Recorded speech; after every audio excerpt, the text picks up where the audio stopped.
yang bisa untuk bersuci atau yang boleh untuk bersuci atau sah bersuci dengan air tersebut jumlahnya ada 7. Pertama, miyaqus samai, ma'us samai, air langit. Dalilnya ada di sini. Wa yunazzu 'alaikum minas samai ma'an tahur. Allah telah menurunkan air dari langit sebagai alat suci. Pertama, air hujan, air hujan. Kedua, wa ma'ul bahri, air laut. Kalaupun nanti ada bahasan ke depan, kalaupun air laut rasanya asin, tetap itu suci, bisa dipakai untuk mandi dan berwudu. Nanti ada bahasan air yang berubah rasa nanti ke depannya. Tapi intinya air laut itu hukumnya suci, ya, walaupun rasanya asin. Sebagaimana sabda Rasul, ketika Rasulullah ditanya terkait dengan air laut, dia menjawab, huwa at-tahuru ma'uhu, air laut itu suci, ya, suci airnya. Kemudian al-hillu maitatuhu, segala yang ada di laut itu halal pakainya. Artinya pakai itu tidak disembelih, karena kalau ikan harus disembelih gimana? Makanya kan tidak ada leher, karena dipepek kalau bisa dipukul, bukan disembelih. Sehingga kalau kita menemukan ikan yang sudah mati, ambil saja salah berbus. Jadi yang dimaksud pakai adalah hewan atau ikan yang mati tanpa disembelih. Nah, ikan yang mati tanpa disembelih hukumnya halal, beda dengan hewan. Jadi yang dimaksud pakai itu bukan berarti kambing, ayam yang sudah busuk, bukan, tapi mereka mati tidak dengan proses disembelih, karena syaratnya harus disembelih. Nah, kaitan dengan ikan pastinya halal. Itu yang pertama. Yang kedua, air yang boleh untuk bersuci adalah wama'un nahri, air sungai pastinya. Tuh di daerah saya banyak sungai, ada 2 sungai kurang. Wama'un nahri, kemudian wama'ul fikri, pasti karena air juga kualitasnya bagus, yaitu air sumur, kualitasnya bagus. Dan 3, yang keempat wama'ul aini, air sumber atau mata air. Kalau di Purwakarta kejar ya. Kalau di ini termasuk Purwakarta, airnya dari air sumber yang di ini, yang di Kecamatan Bojo, yang sekarang sebagian airnya karena cukup melimpah dipakai kolam renang, Taman Batu. Ada yang sudah ke Taman Batu? Terus itu sumber airnya cukup besar. Itu sumber air, itu suci. Kemudian wama'us salji, ya, air salju di kita tidak ada ya. Kalau negara-negara Eropa kan ada salju di pelataran, itu boleh dipakai wudhu. Kemudian wama'ul bahri, ada air dingin, karena musim dingin salju tidak ada, tapi ada dingin sekali. Itu juga pastinya air yang boleh dipakai untuk bersuci. Nah itu sudah 7 ya secara umum, itu air yang boleh dipakai untuk bersuci, baik wudhu, mandi atau membersihkan najis. Jadi bersuci itu wudhu, mandi, dan menghilangkan atau membersihkan najis. Nah, dari air yang 7 tadi dibagi 4. Summal miyahu, terus air itu alat arba'ati aksar, ada 4 bagian. Pertama, tohirun mutahhirun. Dari berbagai jenis air tadi ada kategori air yang suci dan bisa untuk bersuci. Airnya air suci, tidak najis, dan bisa untuk berwudu, untuk mandi, dan menghilangkan najis. Ada juga yang kedua, bagian yang kedua adalah makruhun, air yang makruh. Makruh untuk apa? Untuk berwudu, mandi, dan mensucikan atau menghilangkan najis. Nah, langsung dijelaskan kalau di sini air yang makruh adalah air al-musyammas, yang dipanaskan dengan matahari, yang dipanaskan dengan matahari. Di kita memang tidak banyak ditemukan, tapi kalau kita ke negara Arab luar biasa kalau menyimpan air di luar di musim panas, panasnya misalnya. Ya, di kita mungkin tidak ada ya. Tidak ada. Itu makruh hukumnya sah saja tapi sifatnya makruh. Kemudian ada air suci tapi at-tahirun ghairu mutahhir. Airnya suci tapi tidak bisa dipakai untuk berwudu, mandi. Banyak tuh ya apa? Kayak apa? Kalau air aqua boleh nggak? Ya boleh itu air aqua ya. Yang tidak, yang artinya suci bisa diminum tapi tidak bisa dipakai untuk bersuci, seperti air pantai, air jus dan yang lainnya. Itu suci tapi tidak boleh pakai wudu, apalagi pakai mandi, dan berlebihan juga ya kalau mandi dengan air aqua, air apa? Air pantai, air apa? Jadi iya itu boleh, jawabannya boleh untuk minum. Biar ada yang berubah semua nanti. Kemudian yang keempat adalah wal mustakmal, al-ma'ul mustakmal, air yang mustakmal. Air mustakmal itu adalah air yang sudah dipakai, yang dengan itu berubah karena kecampuran perkara suci. Air mustakmal, air yang sudah dipakai tapi dengan batasan. Itu dikategorikan air mustakmal kalau kurang dari 2 bulan.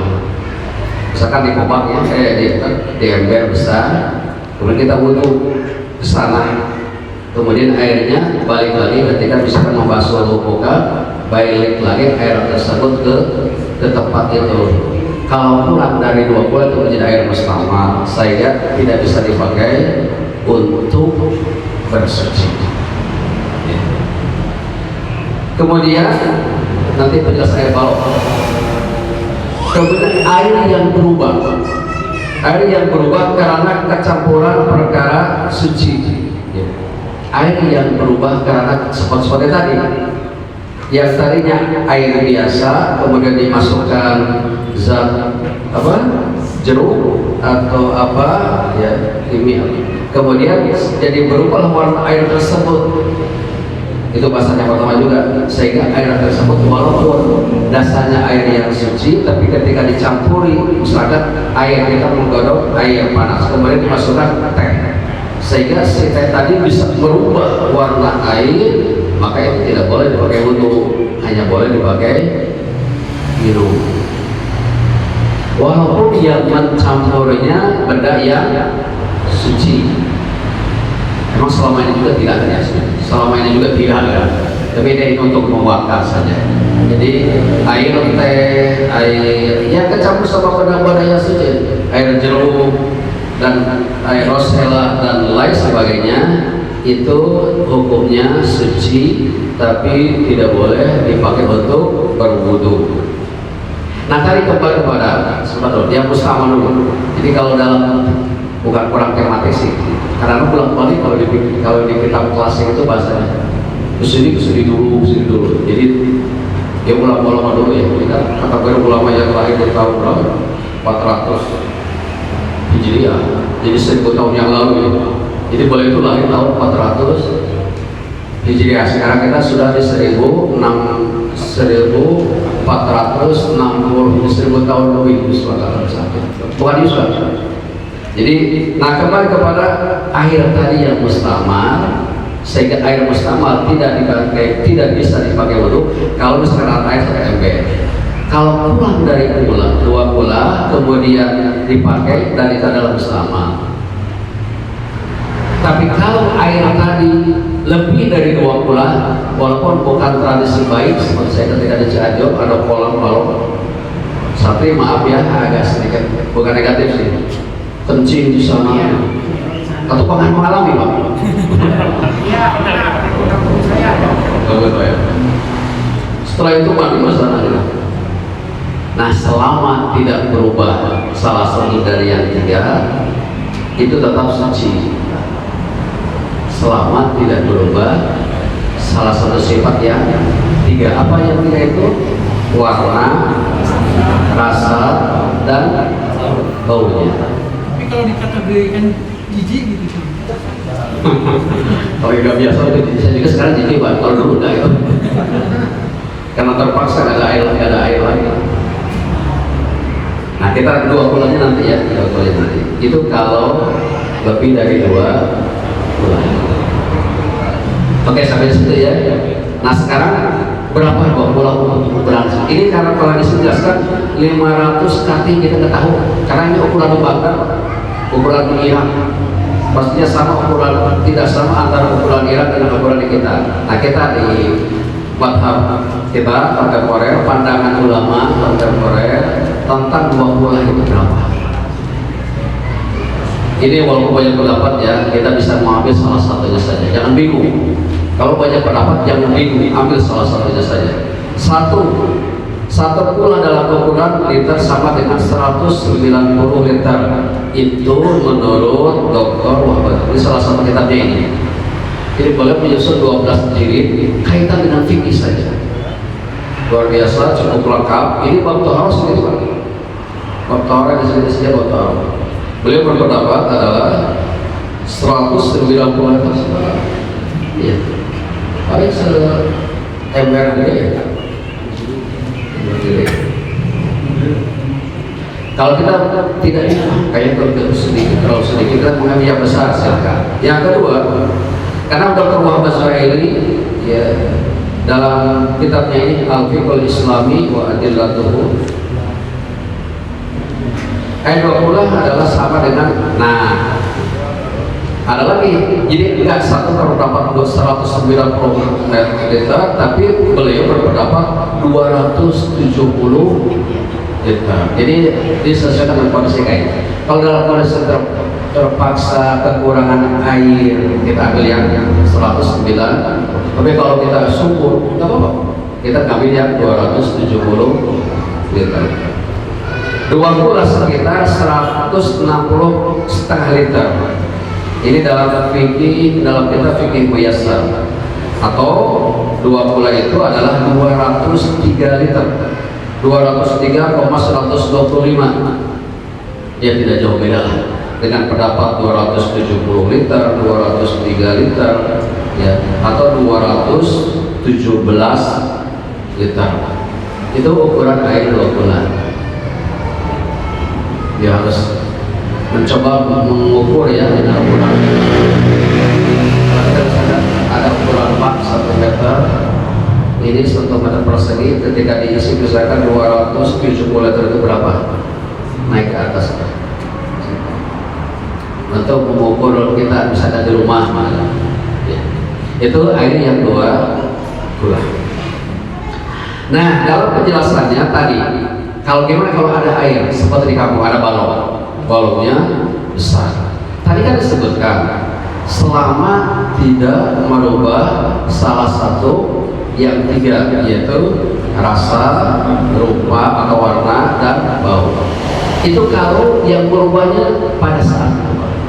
Tapi kalau kayak air di Pondok Salam, sulit kita menemukan air di Pondok Salam yang putih, semuanya kuning. Semuanya coba lihat Pondok Salam. Kalau di Medan saya air kuning, gak ada air kuning, semuanya bening. Kalau di Pondok Salam sulit menemukan air, karena itu adalah pengaruh dari tanah, sehingga boleh air yang di kolam yang warnanya tidak putih karena tidak berubah nama air. Beda dengan air ketika dimasukkan teh, karena pada saat itu air berubahnya karena dimasukkan pada saat itu. Tapi kalau air yang kuning warnanya karena kelamaan itu, atau ada air, ada kolam besar, kemudian di atas kolam tersebut ada pohon, pastinya ada daun, dan daun itu jatuh ke situ. Karena perjalanan panjang, kalau mungkin yang pertama sebulan 2 bulan tidak berubah, tapi kalau lama kelamaan bisa saja air tersebut berubah warnanya dengan kejatuhan daun tersebut. Nah air tersebut tetap sah, tetap boleh dipakai, bersuci dan berwudu. Wallah mungkin sampai di sini air terkait dengan air. Akan kita selesaikan dulu. Atau iya bisa ini ya. Kemudian yang kedua, masih kaitan dengan pembahasan tentang bersuci. Sucinya kulit bangkai setelah disamakan, tadi sudah disampaikan, yang dimaksud dengan kulit bangkai adalah kulit dari hewan yang tidak sempat disembelih sesuai aturan syariat. Itunya namanya kulit bangkai. Jadi bukan kulit bangkai yang sudah busuk ya yang masuk ke sini. Nah, kan tidak boleh kita memakan binatang atau hewan yang tidak disembelih. Mohon maaf kalau ibu-ibu ke pasar beli ayam, saya pernah menemukan ayam yang masih ngagantung kepalanya dan tidak disembelih, jangan dibeli karena itu mati. Karena matinya tidak dengan disembelih, hanya dipakai alat ditusuk. Itu tak akan dipakai. Ya, tapi kalau tidak boleh apa, nggak usah ditanya lah. Kita hukum bil dhawahi wala takum bis sarair. Karena aslinya binatang itu mati dengan disembelih, berarti disembelih. Kalau Pak ini disembelih nggak terlalu ini yang dagang marah nanti. Tapi kalau benar kita bil dhawahir, nampak kelihatan oleh kita bahwa ayam itu tidak disembelih, hanya ditojos di tusuk-tusuk, maka itu kategori bangkai. Nah, ini kalau ayam. Kalau kambing dan sapi kan dagingnya tidak boleh dimakan. Nah, kita masih bisa memanfaatkan kulitnya. Wa juludul maitati tathuru bittiba illa jildal kalbi wal khinzir. Kulit bangkai dapat suci dengan disamak, ditimbang sama nanti prosesnya ada, kecuali kulit anjing dan babi, karena secara hukum